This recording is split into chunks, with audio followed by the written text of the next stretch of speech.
Bienvenue à tous et à toutes une fois de plus sur ma chaîne YouTube. C'est avec beaucoup de plaisir que je te retrouve cette semaine pour une nouvelle vidéo qui m'a été demandée.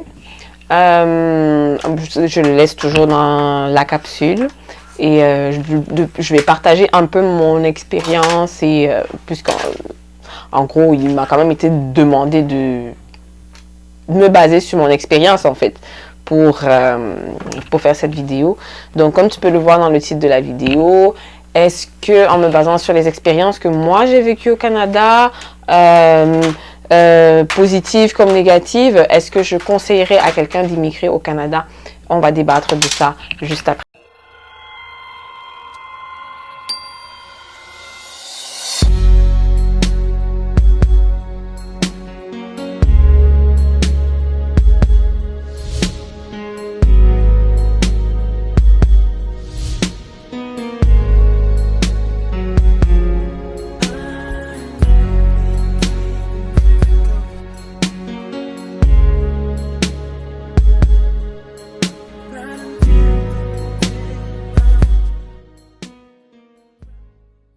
On peut maintenant continuer dans la deuxième partie, enfin dans le vif du sujet de cette vidéo. Non ma chérie, non, maman est en train de faire une vidéo, tu vas attendre que je finisse. Ok. Donc, est-ce que moi, je conseillerais à quelqu'un d'immigrer au Canada? Je vais vraiment rester très focus.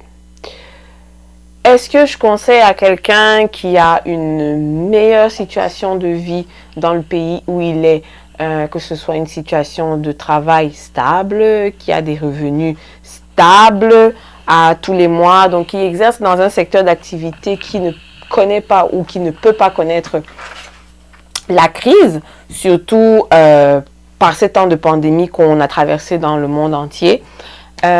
Si c'est quelqu'un qui a, en plus de son travail, des revenus connexes qui peuvent venir, parce que je sais qu'il y en a beaucoup qui font dans l'entrepreneuriat, qui avaient des choses à côté, qui sont dans l'immobilier, qui touchent des loyers. Donc, si c'est des personnes qui ont vraiment des revenus stables, qui ont un avenir plus ou moins certain, je ne vais pas conseiller de venir refaire une vie. Je ne vais pas conseiller de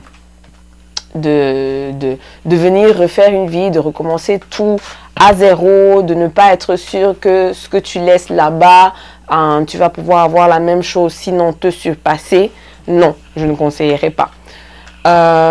Maintenant, même une personne qui se retrouve dans ces conditions de vie-là, je peux quand même conseiller l'immigration dans le sens que c'est toujours bien d'aller avoir une expérience ailleurs, d'aller voir ce qui se passe ailleurs, ce que les autres font ailleurs, parce que ceux qui ont tendance à rester en Afrique et qui voient d'autres personnes de leur famille être à l'étranger pensent que la vie est un peu plus rose pour nous ici, que shout out to Stella Kamga, qu'on a des oliviers dehors et que quand on marche, les feuilles vertes, ben, c'est à la place le euro ou les dollars,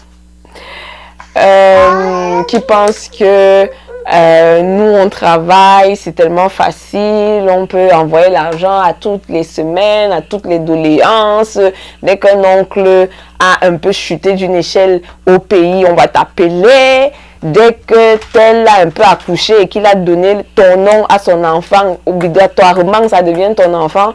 Donc pour les expériences comme ça, où les gens qui sont en Afrique pensent que c'est plus facile pour nous ici d'avoir l'argent, que c'est facile, que c'est simple, que c'est simple, que c'est simple, que c'est simple.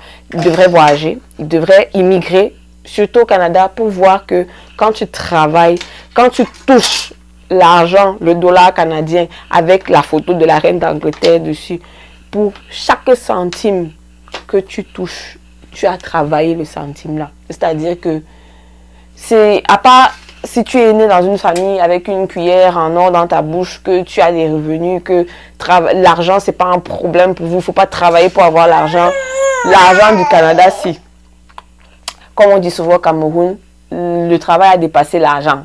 Non, tu travailles, tu confirmes que quand tu touches ton salaire, non, le salaire qu'on t'a donné là, des fois même, quand tu touches l'argent, l'argent est déjà fini. Parce que tu as tellement de choses que tu dois faire. Tu dois payer les factures. Et les factures n'attendent pas. Tu dois payer ton loyer.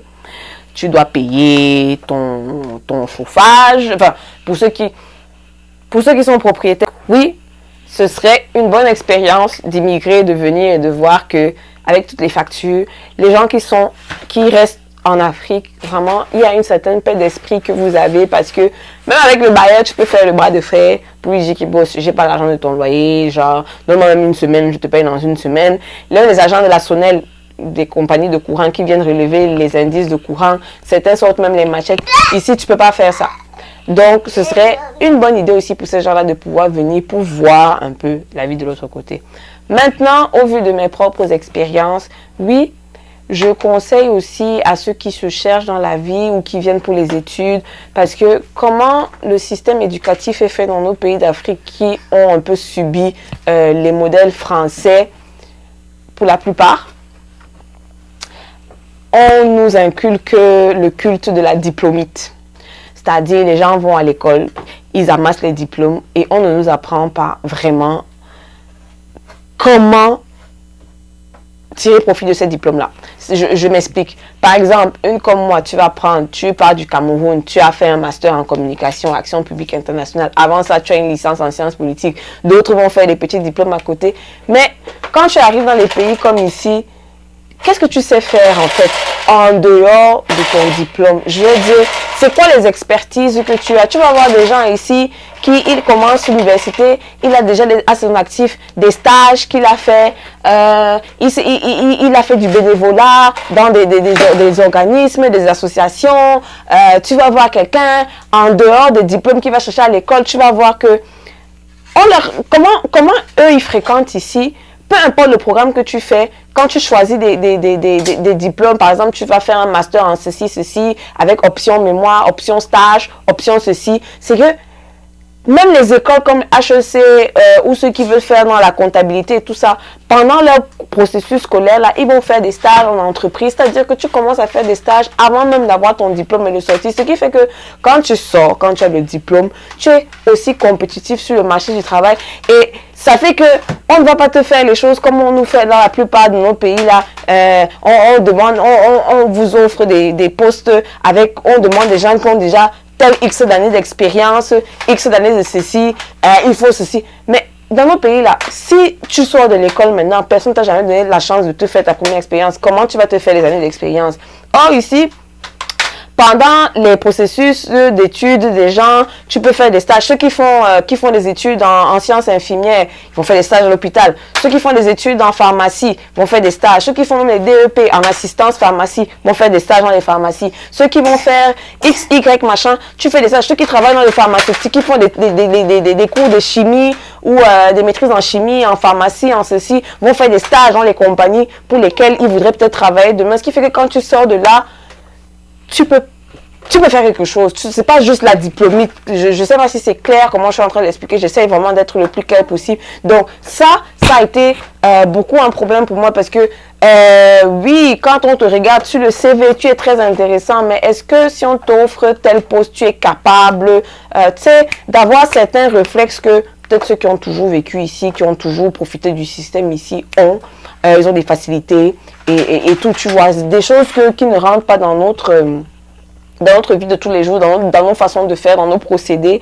Et pour ces raisons-là aussi, oui, j'ai aussi encouragé quelqu'un à immigrer parce que c'est d'autres façons de faire, c'est d'autres façons de penser, c'est d'autres façons de voir, c'est d'autres façons de vivre même. Donc, oui. Maintenant, toujours dans l'expérience même de pouvoir se rendre indépendant, le processus de chercher des appartements, chercher des maisons. Je veux dire, ces pays-ci, par exemple ici, les gens peuvent commencer à travailler. Quand tu es un enfant, je pense que tu peux commencer à travailler à 16 ans. Dès 16 ans, tu peux commencer à travailler. Encore qu'il y en a que je pense qui commencent à 14 ans. Mais ça, c'est aussi des choses que nous, on n'a pas la culture dans nos pays là. Par exemple, je vais vraiment me baser, je reste au Cameroun. C'est pas des choses qu'on a l'habitude de voir au Cameroun où le travail, mettons, tu vas à l'école en journée, puis le week-end, tu as un petit travail, McDo, ou des trucs comme ça, pour pouvoir te créer ton argent de poche. Donc, j'encourage les personnes qui veulent venir comme les familles ou les personnes qui veulent venir comme famille monoparentale qui ont des enfants. Ça va être aussi une bonne expérience pour les enfants en étant que vous gardez vos pieds façon de penser la vie, notre façon de faire. Pour ceux qui viennent donc pour être des familles ou des familles monoparentales, c'est même une bonne façon aussi. C'est une autre façon d'élever les enfants, de nous habituer à la culture de travailler, tu sais, les enfants ici peuvent travailler le week-end, quand tu vas pas à l'école, tu peux te faire ton petit argent de poche. Donc, on leur apprend déjà la notion de travailler à la sueur de son front et d'avoir de l'argent que tu as bossé en fait pour avoir. On leur apprend moins. Les enfants qui grandissent ici ont moins la culture de la politique de la main tendue que pour X ou Y, tu vas demander à papa, tu vas demander demain à un copain, tu vas demander demain à un sugar daddy, alors que quelqu'un peut s'acheter ce qu'il veut. Du moment que, ok, tu sais qu'avec ton petit travail que tu fais à côté de l'école, ben, tu peux t'acheter ci, tu peux t'offrir d'aller en concert, tu peux faire ci. Et généralement, quand ils ont 20 ans ici, ou même commencent même à avoir 18 ans, tu vas voir qu'ils ont des argents là, qu'ils ont travaillé. Les gars se payent des vacances. Je dis que c'est vraiment tout un autre mot, toute une autre façon de faire. Quand on se dit que bon, à 20 ans, je m'offre mes vacances, je m'en vais quelque part, j'ai pas besoin d'attendre que papa ou que sugar daddy ou que quelqu'un me donne l'argent. Je veux aller à tel endroit, je travaille, je me fais cet argent-là, je m'offre des vacances, je m'achète ceci. Donc, c'est ça, vraiment, oui, je vais conseiller fort, je vais conseiller 250 fois l'immigration. Je vais surtout conseiller au Canada parce que c'est vraiment simple. Pour les petits jobs comme ça, travailler dans les magasins, les supermarchés, les McDo, les fast-food, ils vont se faire un argent pour pouvoir faire des choses. Donc du coup, ça fait moins une pression aux parents qui élèvent les enfants ici, savoir que bon, ton enfant qui veut s'acheter quelque chose, quand il a l'âge, c'est que non, il va aller se chercher un petit travail pour pouvoir être indépendant. Tu vas voir des enfants qui vivent avec leurs parents ici, dès qu'ils atteignent l'âge de 18 ans, donc ils sont majeurs, tu vis avec les parents, tu commences à participer aux charges de la maison. Ok, je vis chez mes parents, je travaille, je peux peut-être payer un loyer à mes parents, plutôt que d'aller me chercher un appartement. Oui, il y a plein d'enfants qui font ça. Quand mon mari vivait avec ses parents, quand il était déjà rendu à l'âge de la majorité et qu'il avait un petit travail à côté, il allait payer les courses. C'est lui qui faisait peut-être l'épicerie. Quand il s'est retrouvé seul avec son père, il va peut-être se dire, ok, je vis chez mon père a quand même des charges à la maison, je te paye un loyer, je vis avec toi. Les choses qu'on ne vit pas chez nous en Afrique, parce qu'on s'est dit que oui, on est toujours là, donc quand tu n'as pas demandé à naître, oui, c'est sûr, on n'a peut-être pas demandé à naître à nos parents, mais quand même, à un moment aussi, on peut faciliter la vie aux gens avec qui on vit. Donc ici, ils vont se dire, ok, je vis avec ma mère, je paye un loyer à ma mère, ou si je ne paye pas un loyer, par exemple, je peux payer les factures d'hydro qui arrivent, ou si je ne paye pas si je peux payer l'épicerie, donc même mes parents n'ont plus à gérer ça, ou je paye l'épicerie que je mange. Donc c'est comme ça qu'eux, ils fonctionnent ici. Du coup, quand ils partent en appartement, quand ils partent commencer à vivre leur vie, ils ont déjà l'habitude de savoir que voilà, il y a des charges à payer, il y a ci, il y a ça. Plein de parents envoient leurs enfants ici pour faire les études, les petits qui viennent avoir le bac, on te bombarde ici, tu as 19 ans, 18 ans, ils sont dépassés par la vie. Parce qu'ils sont sortis de chez maman, on les a envoyés au Canada. Et puis maintenant, il faut pouvoir gérer un budget que papa amène. Beaucoup d'enfants ont gaspillé l'argent de leurs parents dans les boîtes de nuit ici. Parce que quand ils voyaient comment l'argent entre, ils disaient que mais si j'utilise l'argent là, après je dis à mon père que j'ai besoin de X, quoi va faire? Et c'est ce qu'ils font. Beaucoup se perdent. Hein? Beaucoup se perdent à cause de ça. Or, si on a déjà cette façon de vivre là, c'est d'autant moins compliqué pour ces enfants-là de pouvoir gérer des budgets et tout. Donc oui, je conseille l'immigration. Au vu de mes expériences, je conseille l'immigration fort. Je conseille même aussi l'immigration pour les jeunes demoiselles. Moi, je suis arrivée ici au Canada, j'avais 23 ans. Quand je reviens, après y avoir vécu avec ma mère, après ma naissance, on s'en va en 91, on rentre au Cameroun. Je reviens en 2012, fin 2012. Ça a été des expériences, j'ai appris la colocation, donc vivre avec des gens qui ne sont pas des membres de ma famille. J'ai appris comment gérer les humeurs des gens en colocation, ce qui fait que après, quand je me suis installée en couple, c'était déjà comme, tu sais, des choses que tu as déjà vues, tu vois, tu vis avec des gens qui n'ont pas eu la même éducation que toi, tu vas supporter les humeurs des gens, tu vas t'accommoder des façons de vivre des gens, et c'est un peu ça. Et puis après, quoi d'autre? Oui, l'expérience du travail, la recherche d'un travail, travailler, compter ses heures, voir comment calculer sa paye, gérer comment je peux dire, gérer sa vie. Je payais mes études moi-même. J'allais au travail le matin, j'allais en cours le soir. Mon travail me permettait de payer mon loyer et mes études. Et moi, ça a été très bénéfique pour moi de ne pas dépendre de mes parents quand je suis venue au Canada. J'ai mis un point d'honneur à ne pas appeler mon père et ma mère pour dire « Maman, c'est chaud, payer mon loyer, payer mon école. » J'étais tellement fière de moi de pouvoir payer mon école, de pouvoir payer mon loyer, payer mes factures et même encore d'envoyer de l'argent. Quand, par exemple, il faut que ma grand-mère qui est décédée aujourd'hui, de savoir que ma grand-mère a pu manger mon argent avant de partir. Je suis arrivée depuis 2012. Ma grand-mère a, comment je peux dire, mangé les fruits de son travail parce que si elle n'avait pas fait ma mère, je ne serais pas là. Ma mère ne m'aurait pas renvoyé ici. Donc ma grand-mère a mangé mon argent de 2012 jusqu'en 2021 quand elle décède en octobre, il y a déjà un mois. J'ai fait comment je peux dire, pendant tout ce temps-là, quand mes petits frères avaient un petit souci ou un petit dépannage ou X ou Y, c'était tellement, c'est tellement une fierté pour moi de pouvoir me dire que oui, mon père, ma mère peuvent compter sur moi, que des membres de ma famille peuvent compter sur moi, que quand on va faire les discussions familiales, qu'on va faire les organisations du deuil, comme on va faire l'organisation du deuil de ma grand-mère, que oui, que je sois comptée comme une partie prenante, des gens qui peuvent contribuer, je conseille fort. Je conseille fort, si quelqu'un veut venir au Canada, je conseille fort, fort, fort. La seule fois où j'ai dit que je ne conseillerais peut-être pas l'immigration à quelqu'un, c'est quelqu'un qui a vraiment déjà toute une stabilité, qui a une meilleure situation. Ça sert à rien de venir recommencer à zéro si quelqu'un a déjà une bonne situation, un bon départ dans la vie où il est. Il ne faut pas croire que le Canada va te donner plus. Alors que ça peut te donner peut-être plus, tu peux être chanceux comme tu peux ne pas avoir cette chance. Mais vraiment, voilà moi, au vu de mes expériences, ce que je peux dire, ce que je peux partager avec vous aujourd'hui. Et donc, je vais m'arrêter là parce qu'il est déjà 20 h.